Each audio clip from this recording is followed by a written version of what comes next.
Olá, sejam bem-vindos a esta nossa conversa. Hoje vamos fazer uma exploração bem a fundo na história de uma figura bíblica que é, assim, fascinante e ao mesmo tempo super complexa. Sansão. Isso aí. A nossa base é um artigo detalhado. Sansão, o juiz de Israel que lutou contra os filisteus. E a missão aqui é tentar entender melhor quem foi esse homem, né? Famoso pela força sobre-humana. Aquela força lendária. Exato. Mas também cheio de vitórias, claro, mas também falhas enormes e um legado que, bom, dura até hoje. Com certeza, uma figura cheia de camadas. Sansão era da tribo de Dan, o 12º juiz de Israel. E o interessante é que ele foi escolhido por Deus antes mesmo de nascer, sabe? Com um propósito bem claro: libertar o povo dele do domínio dos filisteus. Uma missão divina desde o berço, basicamente. Pois é. Só que a trajetória dele, como a gente vai ver, é marcada por rebeldia, escolhas bem questionáveis em relacionamentos e uma queda, nossa, trágica mesmo. Ok, vamos começar a desembrulhar isso então. A família de Sansão vinha de Zorá, uma cidade pequena, modesta, bem ali perto do território filisteu. Os pais dele eram Manoá e uma mulher que algumas tradições depois chamam de Azaleupone. Ah, interessante esse nome. Sim, e um detalhe crucial que o material de base destaca: a mãe dele era estéril. O que já prepara o terreno para o milagre, né? Exatamente. Aí entra o elemento milagroso logo de cara. O nascimento dele é anunciado de um jeito extraordinário, lá em Juízes 13. Um anjo do Senhor, que o texto até sugere ser o próprio Deus, depois aparece para a mãe de Sansão. Assim, do nada. É o que parece. E anuncia que ela ia ter um filho. Mas, não era um filho qualquer. Ele seria um nazireu, consagrado a Deus desde o ventre. Nazireu. Isso implicava um monte de regras, né? Um monte. E bem rígidas. Nada de vinho ou bebida forte. Não podia comer nada considerado impuro. Proibido chegar perto de cadáveres. E, claro, a regra mais famosa: nunca, jamais cortar o cabelo. O cabelo era o símbolo máximo dessa consagração, então. Isso. E o pai, Manoá, quando soube, ficou tipo: ok, mas como a gente faz isso direito? Ele pediu mais instruções. Aí o anjo, ou Deus, apareceu de novo e reforçou todas essas condições para a vida do menino. E esse ponto é fascinante, né? O artigo explora bem isso. O voto de Nazireu não era só um conjunto de regras. Era um sinal, visível, sabe? De uma dedicação total a Deus. Uma separação para um propósito divino bem específico. Exato. E pensando no contexto da opressão filisteia ali na época, Sansão já nasce com essa missão quase que predestinada. Ele seria o início da libertação de Israel. Uhum. E essa origem divina toda, essa escolha antes mesmo de nascer, cria um contraste muito forte com muitas das escolhas que ele fez depois, né? Com certeza. E não demora muito pra gente ver o primeiro conflito pessoal dele, que já sinaliza uma certa, digamos, flexibilidade com esse protocolo divino. Flexibilidade é um jeito gentil de colocar. Pois é. Ele vai até Tímina, uma cidade filisteia, e se encanta por uma mulher de lá. E ele teima que quer casar com ela. Ignora o pai, ignora a lei mosaica, que o nosso material lembra, que está lá em Deuteronômio 7, proibindo o casamento com estrangeiros. Desafiando tudo logo de cara. Totalmente. E aí, indo para Tímina resolver as coisas do casamento, acontece aquele episódio super famoso do leão. Ah, sim. Clássico. Ele é atacado por um leão-ovo e o texto bíblico diz que o Espírito do Senhor veio sobre ele com uma força absurda e Sansão simplesmente rasgou o bicho no meio, com as próprias mãos. Impressionante, é a força divina em ação ali, né? Sem dúvida. E aí, um tempo depois, passando pelo mesmo lugar, ele resolve dar uma olhada na carcaça do leão e, para surpresa dele, encontra o quê? Um enxame de abelhas fazendo mel ali dentro. Dentro do leão morto, que coisa. Pois é. E ele pega o mel, come e ainda leva um pouco para os pais. E aqui, segundo a análise do nosso material, já temos a primeira quebra clara do voto de Nazireu. O contato com o cadáver do leão, né? Exatamente. Tocar em cadáver era proibido para o Nazireu. E essa quebra tão cedo no voto, ela já indica alguma coisa, né? Talvez uma impulsividade, ou quem sabe uma dificuldade em levar a sério as restrições da consagração dele. É uma possibilidade. Só que aí tem aquele versículo Juízes 14.4, que o material que a gente está usando aponta e que adiciona uma camada teológica bem complexa. Diz que isso vinha do Senhor, pois buscava ocasião contra os filisteus. Opa, peraí. Essa ideia de vir do Senhor, como é que a fonte lida com essa tensão? Porque soa um pouco como se Deus estivesse, sei lá, manipulando ou até sendo meio conivente com os erros dele, não acha? É uma ótima pergunta. E a interpretação mais comum, que a fonte reflete, não é que Deus causou o pecado ou a inclinação do Sansão, entende? Uhum. A ideia é que Deus, já conhecendo a inclinação dele, as escolhas que o Sansão já estava fazendo, tipo o desejo pela mulher filisteia, usou essa situação, essa vontade humana, para avançar o seu próprio plano maior, que era o quê? Criar um confronto direto com os filisteus opressores. Entendi. Deus usando as circunstâncias mesmas que nascem de erros humanos para o propósito dele. Exato. É uma interação bem complexa entre a soberania de Deus e a liberdade humana, ou talvez a fraqueza humana no caso do Sansão. Faz sentido. E a situação só escala a partir daí, né? Na festa de casamento, ele lança aquele enigma famoso para os convidados filisteus. O do leão e do mel. Esse mesmo. Do comedor saiu comida e do forte saiu doçura. E a aposta era alta, 30 túnicas de linho e 30 conjuntos de roupas de festa. Uma aposta considerável para a época. Muito. E os filisteus, claro, não conseguem decifrar. Aí, pressionados pelo tempo, eles vão direto na esposa de Sansão e ameaçam ela. Que situação para ela também. Nossa, terrível. Ou ela descobria a resposta, ou eles tocavam fogo na casa dela e da família. Aí ela pressiona o Sansão, chora, insiste. E ele acaba contando. Não só pela resposta revelada, mas pelo jeito como foi obtida, né? Traição sobre ameaça. Compreensível a fúria dele. Total. E a reação dele é ir até outra cidade filisteia, Ascalon, matar 30 homens, pegar as roupas deles e usar para pagar a aposta. Esse é o primeiro ataque em larga escala dele contra os filisteus. Acendeu o pavio ali. E o ciclo de violência só começa aí, né? Só começa, porque o sogro, achando que Sansão tinha largado a filha de vez, dá ela em casamento para outro cara.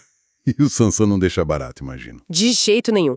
Quando ele volta e descobre, a vingança é criativa e devastadora. Ele pega 300 raposas... 300 raposas. 300. Amarra tochas nos rabos delas e solta pelos campos de cereais dos filisteus. Queimou tudo. Que cena. Mas a retaliação deve ter sido igualmente brutal. Foi. Os filisteus queimaram vivas a ex-esposa de Sansão e a família dela. Meu Deus. Quando Sansão soube disso, ficou ainda mais furioso e atacou os filisteus no que o texto chama de grande matança. Uma espiral de vingança sem fim. Exatamente. E a tensão chega num ponto que os filisteus ameaçam atacar a tribo de Judá por causa do Sansão. Aí, para evitar uma guerra maior, 3.000 homens de Judá resolvem intervir. Contra o Sansão.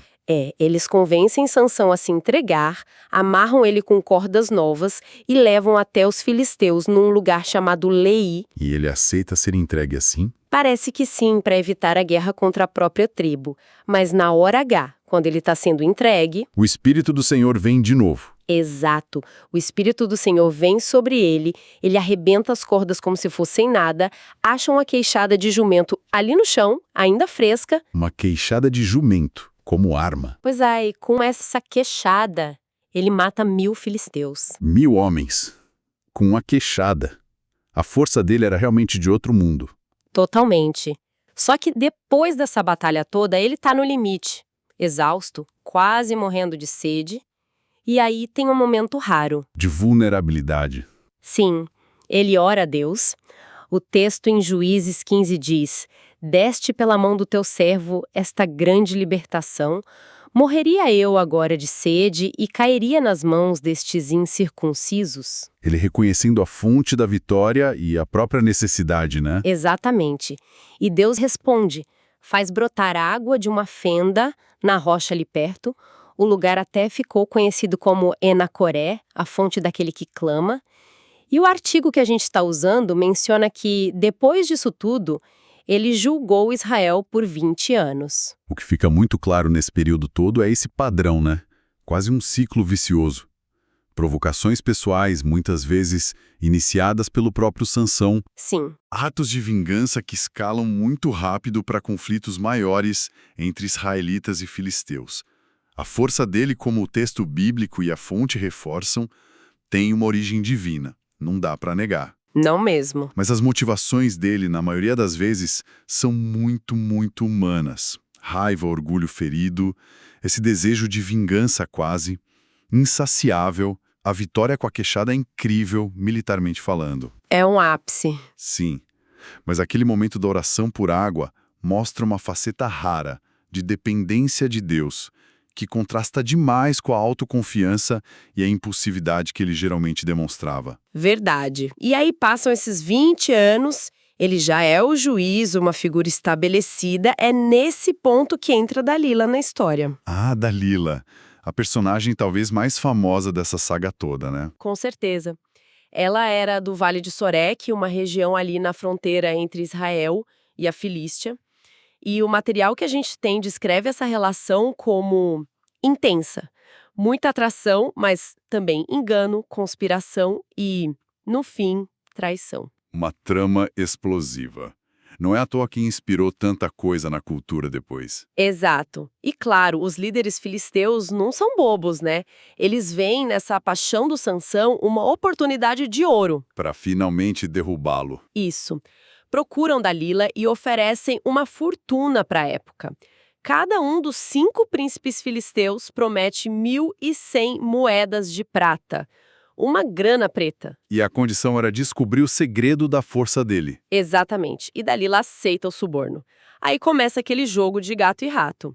Ela pressiona Sansão para revelar o segredo, tenta 3 vezes, E ele mente nas 3, né? mente descaradamente. Primeiro diz que ficaria fraco se amarrado com 7 cordas de arco frescas. Não funciona. Depois, com cordas novas que nunca tivessem sido usadas. Também não. Na terceira, ele inventa uma história maluca sobre ter as 7 tranças dele tecidos num tear. E a cada vez ela tenta entregá-lo. Tenta, enquanto ele dormia, ela aplicava o método que ele disse e gritava: "Os filisteus vêm sobre ti, Sansão." E ele acordava e se libertava fácil. E mesmo assim ele continua com ela, depois de 3 tentativas claras de traição. Pois é, esse é um ponto que intriga muito, né? Como a fonte explica isso? É só a insistência dela ou tem algo mais sobre a psicologia dele ali? Olha, a fonte aponta principalmente para a descrição bíblica mesmo da insistência dela, que o teria importunado e aborrecido a alma até a morte. Cansou ele, basicamente. Entendi, venceu pelo cansaço. É uma leitura, mas também levanta a pergunta sobre o próprio Sansão, né? Seria uma arrogância extrema, achar que era invencível, que nada podia pegá-lo? Talvez um excesso de confiança na própria força. Pode ser. Ou quem sabe um cansaço emocional, espiritual, que fez ele baixar a guarda de vez. A relação com Dalila expõe a maior fraqueza dele, que ironicamente não era física, era moral, emocional. Faz sentido. O artigo até cita uma reflexão de Ambrósio de Milão, um padre da Igreja Antigo, que usou essa história como exemplo dos perigos de se unir com quem não compartilha a mesma fé. Ele argumentava que isso podia levar à traição, à ruína espiritual, um eco direto do que aconteceu com Sansão. A fraqueza interna dele minou a força externa. E aí, com a verdade finalmente revelada que a força vinha do cabelo nunca cortado, o símbolo do voto nazireu, Dalila não perde tempo. Ela age rápido. E aí sim, sinaliza para os filisteus. Dessa vez, quando Sansão acorda, a força tinha ido embora. Acabou. Acabou. O texto bíblico tem aquela frase impactante que a fonte cita, porque o Senhor se retirara dele.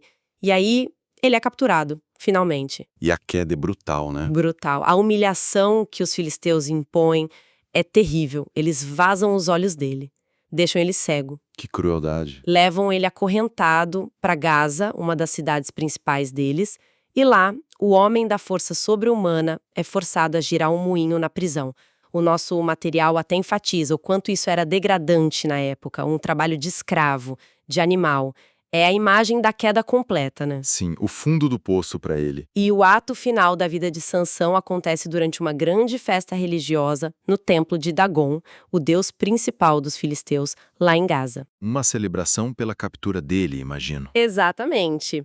Os líderes, a elite e uma multidão, milhares de pessoas, se reúnem para festejar, agradecer a Dagon e, claro, zombar do inimigo caído. Mandam buscar Sansão na prisão para diverti-los Que humilhação final. e o colocam entre as duas colunas centrais que sustentavam o templo. As colunas principais da estrutura. Isso. E ali, cego, humilhado, sentindo aquelas colunas enormes com as mãos, Sansão faz a última oração registrada dele. Pedindo força mais uma vez. Sim, ele clama a Deus, pede para ser rembrado e para ter força só mais uma vez, para se vingar dos filisteus pela perda dos 2 olhos. Um último pedido de vingança? Parece que sim, e Deus ouve. Com a força restaurada naquele último momento, Sansão se apoia firme nas 2 colunas e empurra com toda a potência que voltou para ele. E o templo vem abaixo. O templo inteiro desaba, ele morre ali, esmagado,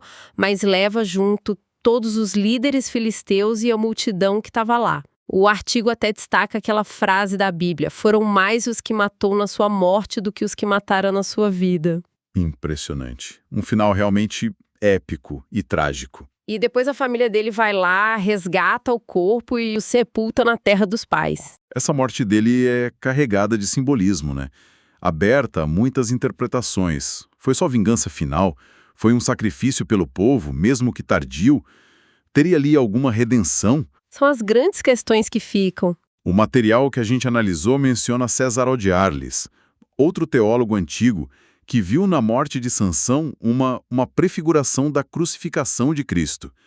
Ele olhou para a imagem do Sansão com os braços abertos entre as colunas e traçou um paralelo com Cristo na cruz. Interessante essa leitura tipológica. Sim, essa ideia de Sansão como tipo de Cristo é explorada no artigo. Chega até uma tabela comparando pontos.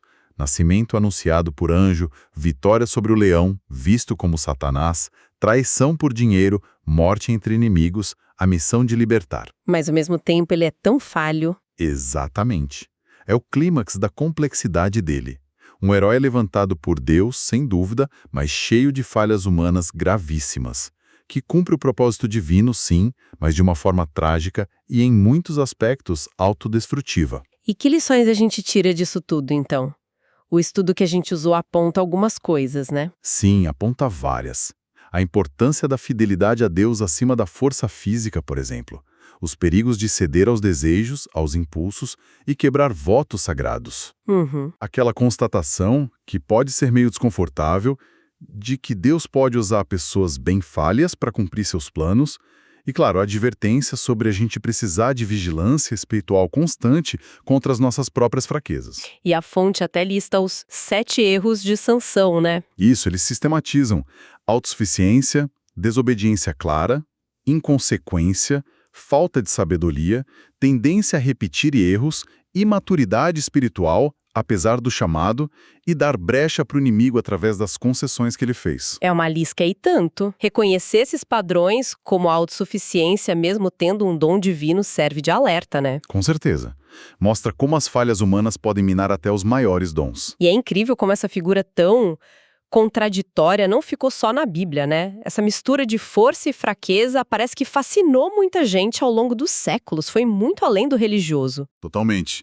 O material que a gente analisou mostra bem essa vasta influência cultural. No cinema, por exemplo, tem desde aquele clássico épico do Cécio B. DeMille, Sansão e Dalila, lá de 1949, que virou referência. Um clássico mesmo. Até filmes mais recentes, como um Sansão de 2018. E em outras mídias também, né? Vi que tem até novela brasileira. Tem sim. Séries, minisséries, incluindo uma produção da Record TV de 2011, Sansão e Dalila. E na literatura, nossa, a diversidade é enorme. Tem releitura psicológica, tipo O Mel do Leão, do David Grossman. Tem ficção histórica, como Sansão Nazireu, do Jabotinsky.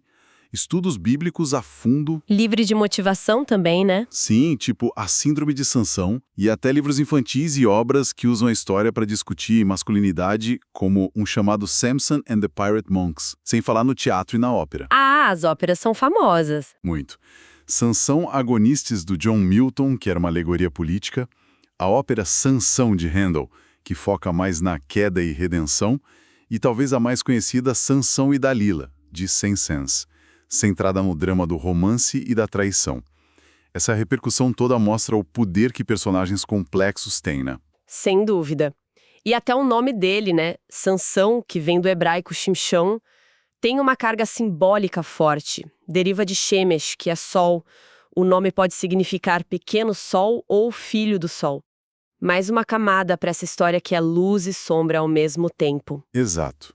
Luz e sombra. Então, depois dessa exploração toda, o que fica pra gente? A história de Sansão deixa essa imagem poderosa e, sinceramente, um pouco desconcertante, né? Um cara com força divina extraordinária, quase de super-herói. Sim. Mas, ao mesmo tempo, atormentado por fraquezas muito humanas. Impulsividade, desejo, orgulho, raiva. Ele foi escolhido por Deus, recebeu um propósito claro antes de nascer, mas a jornada dele para cumprir isso foi tudo menos reta ou exemplar. E é aqui, talvez, que fica a provocação final que essa análise permite a gente fazer, né? A gente vê Sansão sendo comparado a Cristo em alguns aspectos, como a fonte mostrou, mas, ao mesmo tempo, tem essa lista enorme e inegável dos pecados dele, dos erros crassos, dos fracassos morais. É um paradoxo. Exato. Como é que a análise de uma figura tão ambígua moralmente, tirada direto das escrituras sagradas, pode desafiar ou, quem sabe, até enriquecer a nossa compreensão sobre fé? Sobre o que realmente significa ser um herói, se é que ele cabe nessa caixinha sem um monte de asteriscos. E sobre as maneiras misteriosas e, às vezes, desconcertantes como um propósito divino pode se manifestar através de instrumentos tão imperfeitos quanto nós mesmos. Fica aí a questão para a gente pensar, né? E